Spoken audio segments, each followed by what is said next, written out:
Tonight, it'll be the Sacramento Kings up against the San Antonio Spurs at AT&T Center. Well, for San Antonio, they have what every team has on its list of top priorities, starting off the new season with a win and hopefully feeling the benefit of their work in the offseason and preseason.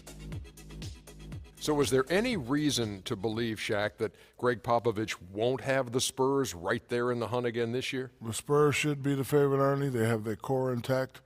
I believe, Ernie, they're still hungry.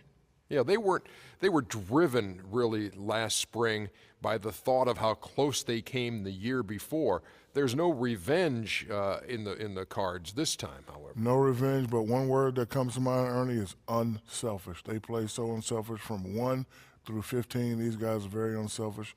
They move the ball. They have to win. One of the most incredible postseason performances in the finals by that San Antonio team last year.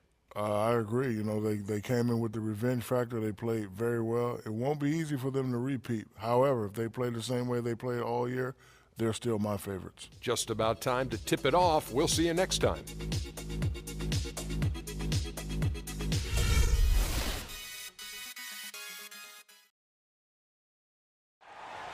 Ladies and gentlemen, just before the game, the championship ring was distributed to the players by NBA Commissioner Adam Silver. And a proud moment indeed for this team and their fans. Giannis Leonard.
Welcome and good evening. We welcome you to our Monday night broadcast of the NBA here on 2K Sports.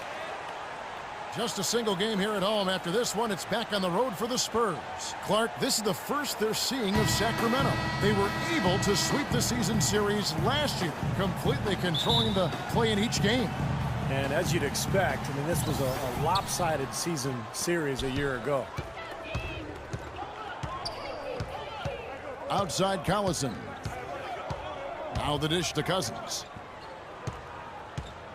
Back to Collison. Cannot hit. And the Spurs going the other way now.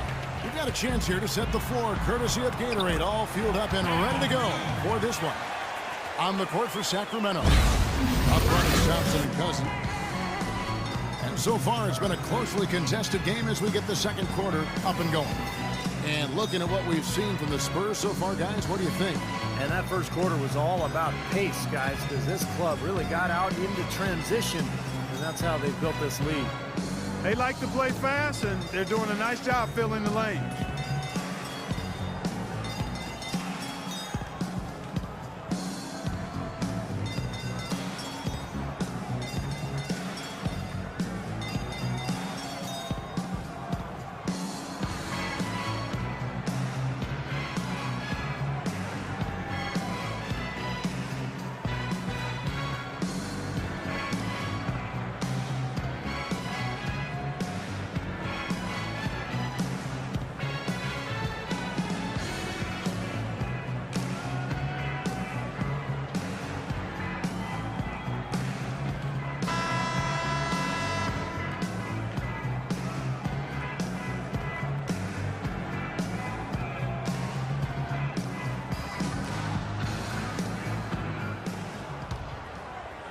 Here's Parker. So much can be said about the Spurs' dominance as a franchise. I mean, 15 straight years of winning 50 games or more during the regular season. And, you know, last year, they were at least 500 or better against every other team in the league, and they have been since 1976. On the court right now for the Kings. Sessions out there with McCallum. Then it's Ben McLemore. Then there's DeMarcus Cousins. And it's Evans at power forward. Hey guys, think about the history of the Spurs. They didn't even come into the NBA until 1976 when they made the transition from the old ABA. Well, you talk about a fan base that is spoiled with 40 years of beating. And that one hits back iron. I tell you what, that's too good a look to pass up there. Even though it didn't go, that's one you got to take. Well, you knew he'd win that race. Definitely. I mean, that's what you call early offense. They really want to find that igniter here. Yeah, that's right. Kevin, the offense has basically been running in place. They got to get going. Now here's McLemore. Looking for his first basket still in this one. Cousins dishes to Collison. And Splitter pulls it down. Splitter's got 4 rebounds in this game. He gives them a double-digit lead. And now a 10-point San Antonio lead. It took him a little while to get into the flow of this game, but now he's definitely found his stride and rhythm. So the Kings called timeout. They're first. Well, I felt like his defense was letting him down out there, guys, so he wanted to get a timeout to talk it over and try to tighten things up here. You know, a part of coaching, a lot of coaching actually, is making sure that momentum never gets too far away from your team. That's a good timeout. And the Spurs making a change here. Green's checked in. All right, let's go over to the sideline with Doris Burke. Hi, Kevin. I was able to hear the advice Mike Malone gave to his team during that last break. He wants to see renewed effort from them on the offensive glass. He talked about the second chance points that are out there if they work for them. He said also that their offense needs to be a patient one. He told them, don't rush things. Use as much of that shot clock as you need to. I'm sure Coach is hoping those changes turn the tide in this game and shrink the deficit before halftime. Back to you, Kevin. Thanks again, Doris. He hit a 3 in the first, but so far has been unable to capitalize here in this quarter. Only 11 road wins for the Kings last year, and with that number as your road win total, hard to play 500 basketball. Thompson with the bucket. Assist from DeMarcus Cousins. Now about 3 minutes gone in his second quarter of basketball. Inside. And he was fouled on the way up. 2 free throws now for him. Yeah, the referee's all over that one. No doubt about it. Clearly a foul. Nothing to argue about there.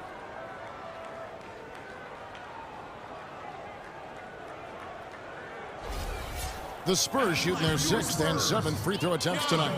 Well, this was a very consistent free throw shooting team a year ago. They shot about 79%. And you can't take those numbers lightly, fellas. I mean, their free throw shooting made a difference for them in a lot of their games last season. Well, for Tim Duncan and the Spurs, an incredible legacy of dominance. In his 17 years in the league, the Spurs have never won less than 61% of their games, not to mention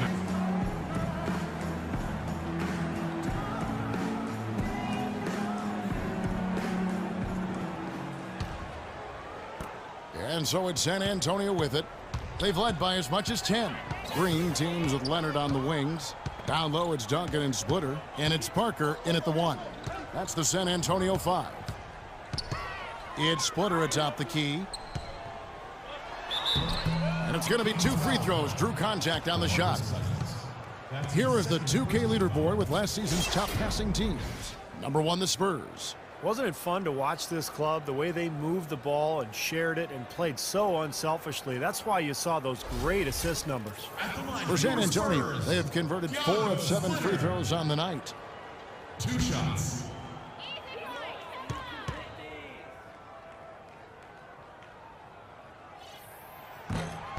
First free throw is good. Well, starting last season, just about the only thing that didn't change for the Kings was the city they play in. Sacramento fought off a strong bid from a Seattle ownership group, and instead, a new group bought the team that kept them in Sacramento. And Splitter drops them both. And you know, you Wow, look at Sean, they can get Sacramento last season. No, that's not smart basketball. He should have passed that shot up. Now here's... That was awesome. Look out below.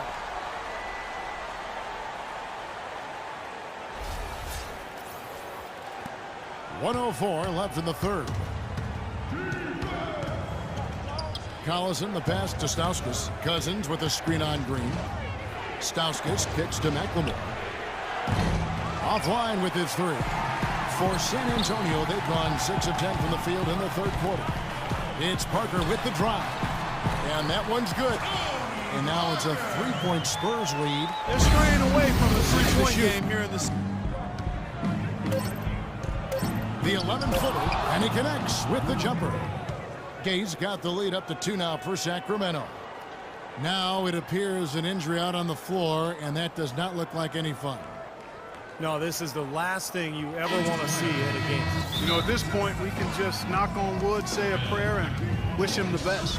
And the Kings making a change here. McLemore is checked in. Well, we got a moment to look back to last year's Spurs. And these are the types of games where it's obvious one team clearly had the edge. Tonight is going to be a great win by a large margin for the Spurs. In the end, they had a better shooting percentage, and that's what made the difference. Sometimes, you know, Clark, things go your way. The other team wasn't catching many lucky breaks themselves. Well, it's more than luck, Kevin. I think the shot selection was good, too. And it'll go down as their first official win of the new year. A little bit closer to the win now, and they'll be halfway to a sweep of the season series once they wrap this one up. That's right. It's just a 2-gamer since they're in opposite conferences, and you can bet they'll take the same approach right into game 2 that they had tonight. Beyond the actual result of this game, I think fans are going to look back and see this was just a monstrous performance for Parker. He was doing everything right, and the points seemed to come in bunches. He definitely had the hot hand. Stauskas' shot is off. Now Parker. Into Tim Duncan. And the layup's good off the glass. They certainly haven't let these fans down tonight. It's been a fun night to be in the building. It has been. I mean, the atmosphere has been great, and no doubt that helped with the winning effort. And so it's San Antonio easily taking this one. Some days, Clark, everything goes right for a team, and they just had one of those games. Yeah, it certainly was. I mean, these guys played a great all-around basketball game here. And so now we'll go down to Doris Burke, who's standing by live with our Jordan Player of the Game. Doris? Guys, I'm here with Tony Parker. And Tony, there was an intensity to the way this team played. Were you guys amped up? We were motivated tonight. You know, today we were on a mission. We want to make a statement, and we played great basketball, great ball movement. Everybody wasn't selfish. We shot the ball a lot better, and we played great defense. Statement delivered, mission accomplished. Nice win, Tony. Guys, back to you. Thank you, Doris, for that. And now for Clark Kellogg, Steve Kerr, and Doris Burke.